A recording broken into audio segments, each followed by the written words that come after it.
ბატონიკე პირველ რიგში დღევანდელი ღონისძიებით რომ დავიწყოთ ტრადიცია არ წელს გარღვეულა და რამდენად მნიშვნელოვანია განსაკუთრებით იმ ოჯახებისთვის ვინც ეს მნიშვნელოვანი საჭიროებაა. ეხლა რომ წელს ვარ დღეს ვარ სამტრედიაში წლების წინ ძალიან მნიშვნელოვანი ტრადიცია ჩაუყარა საფუძველი კახი გალაძემ ამ ქალაქში და მეც 2016 წლიდან მოყოლებული ყოველ წელს ვარ ამ დღეს სამტრედიაში რაც ძალიან საცხარულოა ჩემთვის და წელსაც ეს ტრადიცია არ დავარღვე. ასევე მნიშვნელოვანია რომ ძალიან მნიშვნელოვანი საქველმოქმედო ღონისძიების განხორციელებას ემთხვევა ხოლმე დღევანდელი დღე და დღესაც რამდენიმე ოჯახს გადაეცა ბინები და მინდა მიულოცოთ თითოეულ მათგანს ეს სარჩელებრივი საჩუქარი. ბატონიკე სხვა პოლიტიკურ თემებთან დაკავშირებითაც ვკითხავთ, დღეს ნახეთ რომ გაიფიცნენ ერთგვარი აქცია იყო და ნახეთ და ალბათ თქვენს ნახავთ კადრებს რომ აქციის გაფიცვის მონაწილეებს რიგითი მოქალაქეები დაუპირისპირდნენ რომ შეაფასოთ დღევანდელი მოვლენები რაც დედაქალაქში განხორციელდა. ეს არის რაღაც რადიკალური ოპოზიციის მორიგი უსუსური პერფორმანსი. რაც რა თქმა უნდა არავითარი ფასი არ აქვს რეალურად ყველა მიცის რომ მოვლენები ვითარდება ისე როგორც შედის ქართული ხალხის ინტერესებში 26 ოქტომბერს 2024 წელს ქართული ხალხი გამოვიდა არჩევნებზე და დააფიქსირა საკუთარი ნება. ყველაფერი დანარჩენი არის რადიკალური ოპოზიციის აბსოლუტურად უსუსური მცდელობები. ევროპანიდან არის გენერალური პროკურორში იყო ბრიფინგი სადაც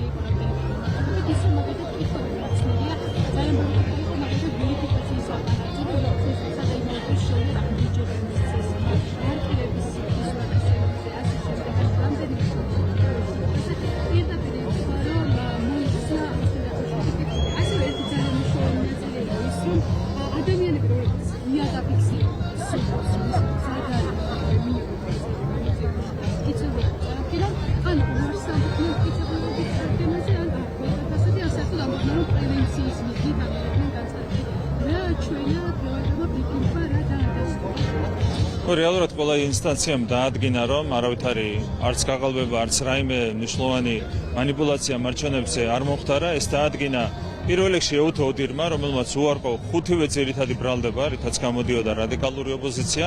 ეს დაადგინა საკონსტიტუციო სასამართლომ და ეს პრაქტიკულად უკვე დაადგინა საქართველოს პროკურატურამ და ასევე ეს ფაქტი დასტურდება იმით რომ ყველა თავს არიდებს გამოძიებას მისვლას გამოკითხვაზე. მიზეზი არის მარტივი, არავის არ აქვს არავითარი მტკიცებულება არათუ გაყალბებასთან დაკავშირებით რაიმე არსებით მანიპულაციასთან დაკავშირებითაც კი. შესაბამისად ყველაფერი არის დღესავით ნათელი, როგორც ჩვენ 4 წლის წინ დავამტკიცეთ რადიკალურ ოპოზიციას რომ არა არჩევნები იყო გაყალბებული, არამედ გაყალბებული იყო მათი პარალელური დათვლის შედეგები. ასევე წელსაც დამტკიცდა რომ გაყალბდა არა არჩევნები, არამედ გაყალბდა მათი exit polls. შესაბამისად ყველაფერი დანარჩენი არის აქაც უსუსური მცდელობა რომ რაღაცნაირად შემოიტანონ არეულობა პოლიტიკურ პროცესებში, თუმცა 4 წლის წინანდელი მოვლენებისგან განსხვავებითაც კი წელს ამის საერთოდ არავითარი რესურსი აღარ აქვს. საგამოძიებო კომისიაზე მინდა გითხრათ ბატონო ირაკლი, ჩვენ მოვისმინეთ რომ ამ კომისიასთან თანამშრომლობას არ აპირებს ნაციონალური მოძრაობა პარტია პრინციპში რომ მის დანაშაულებებიც უნდა გამოიწვიოს. ხო ამ კომისიამ თქვენი აზრით რამდენად სრულყოფილი იქნება ამ შემთხვევაში მუშაობა და კიდევ ერთხელ მიზანი ამ კომისიაში. საპარლამენტო საგამოძიებო კომისიასთან თანამშრომლობა ვერ იქნება მათი გადასაწყვეტი.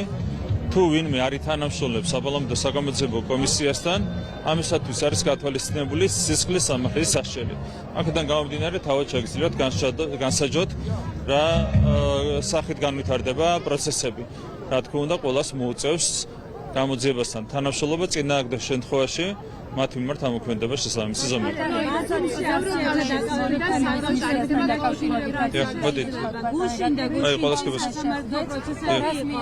ქართული მხარე ევროსაბჭოს საპარლამენტო ასამბლეის მონიტორი. ხო, მონიტორებს რაც შეეხება ჩვენ ყველა თემაზე გვექნება მათთან საუბარი, შევეხებით აბსოლუტურად ყველა საკითხს.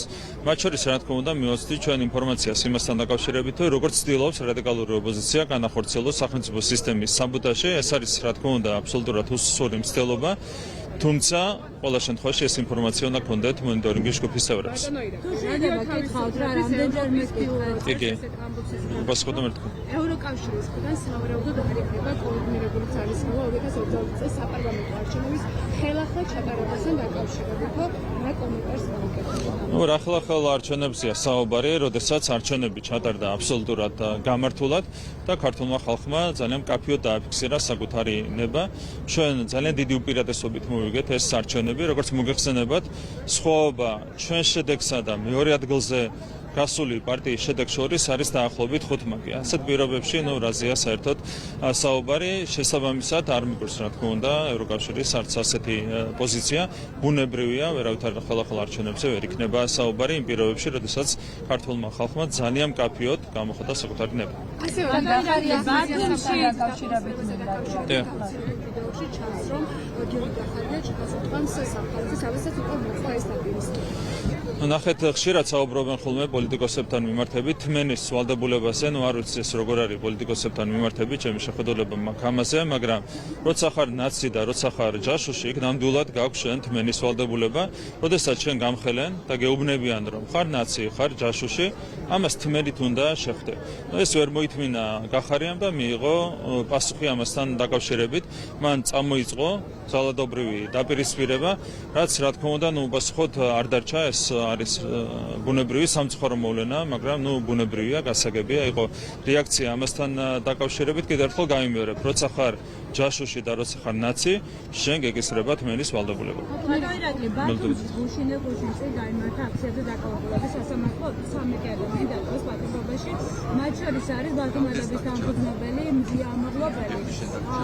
რამდენად რელევანტია მისი სისხლის სამართლებრივი გასამართლება დაკავება პატიმრობაში, მაშინ როცა სხვა ჟურნალისტებზე თავდამსხმელები ჯერ კიდევ არ არიან არც დასჯილები, არც იდენტიფიცირებულები. არის თუ არა ეს მიზანი მიმართული ქმედება კრიტიკული მედიის მიმართ? ყველამ უნდა შეიგნოს, რომ პოლიციელი არის ხელშეუხებელი, პოლიციელი წარმოადგენს სახელმწიფოს, პოლიციელი წარმოადგენს სახელმწიფოს სიმტკიცეს და მით უმეტეს, როდესაც საუბარია პოლიციის მაღალ თანამდებობის პირზე, მის მიმართ ასეთ ქმედება არის უკიდურესად მიუღებელი და არა მარტო მიუღებელი, ეს არის ძალიან მძიმე სისხლის სამართლის დანაშაული. ხო, დანარჩენზე იმშელეს ბუნებრივია სასამართლო, მაგრამ ყველაფერი არის დღესავით ნათელი.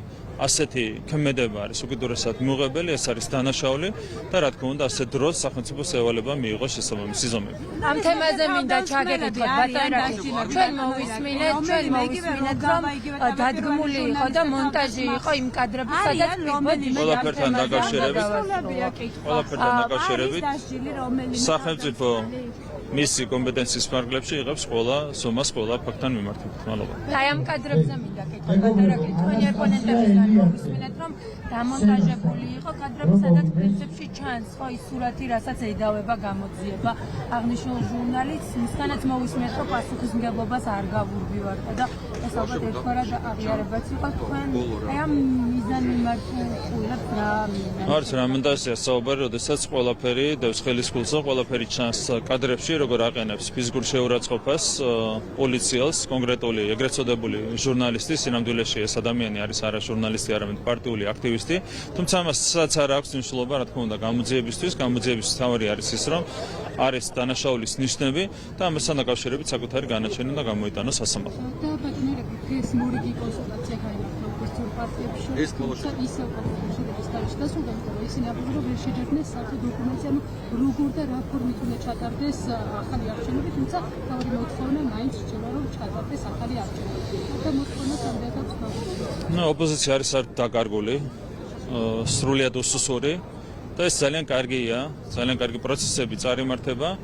2025 წელი უნდა იყოს საქართველოში ამ პოლიტიკური ძალის, ასე ვთქვია, კოლექტიური აცმოძრაობა სრული განეიტრალების წელიწადი. ეს არის ძალიან მნიშვნელოვანი ჩვენი დემოკრატიული სისტემისთვის, ჩვენი ქვეყნის შეუფერხებელი განვითარებისთვის და აქეთკენ მიდის პროცესები. დღეს ისინი არიან თვითმკვლელობის მდგომარეობაში, სუიციდის მდგომარეობაში, როდესაც ახორციელებენ სახელმწიფო სისტემის საბოტაჟს, ამით ისინი თვითონ ასე ვთქვათ, აწარმოებენ იმ პროცესს, რომელიც დასრულდება მათი საბოლოო განაიტრალებით. ზარქოსთან დაკავშირებითაც გითხავთ, რა თუ გაქვთ კომუნიკაცია, ვიცით რომ ვერ ახერხებს ჯერჯერობით აფხაზეთ ატარებას, თუ გაქვთ კომუნიკაცია და რა მოხდა? კი, ყველასთან გვაქვს კომუნიკაცია, ყველაფერი იქნება ძალიან კარგად. მადლობა.